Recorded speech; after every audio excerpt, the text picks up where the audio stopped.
and I have the blog feedmedrinkme.com, and it is a food blog here in Indianapolis. I focus on fine dining, wine, and gourmet food.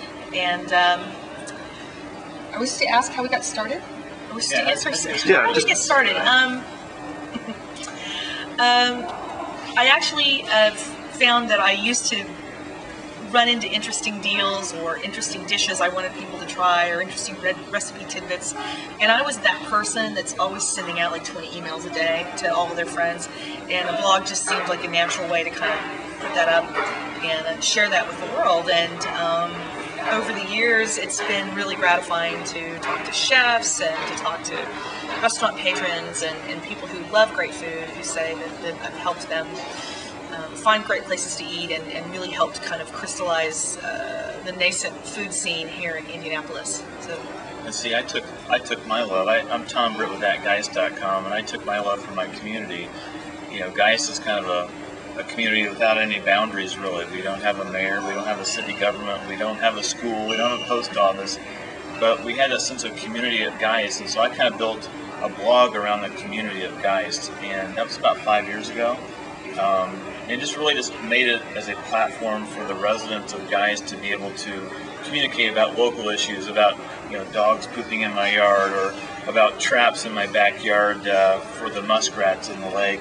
Those kinds of things, the algae issues, the annexation of Geist. I was just going to say, was the annexation a huge thing for you? Huge, yeah, because that gave us an opportunity to really showcase that we are all about Geist, and we don't have to be Switzerland when it comes to issues. We don't have to be playing both sides of a story. We actually just came at it from this is bad for Geist and this is why, and we helped to lead the charge to fight back fishers, and it's still in court today.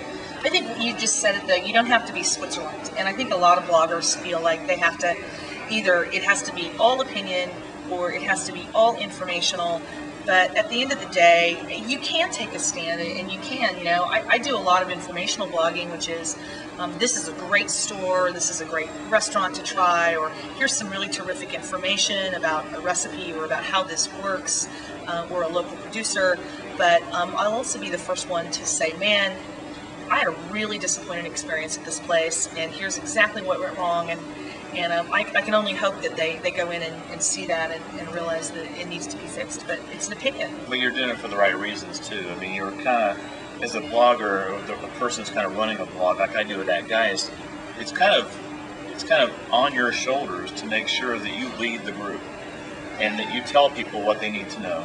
And if people say they disagree with you, or if you had a great experience, you tell that as well. If you had a bad experience, what we try to do at Geist is not so much talk about the bad experiences. We just don't talk about them. We'll talk about their competitors. We'll talk about somebody else. And that, in essence, is our way of still being the Oprah of the area. We still want to be all about the good things happening.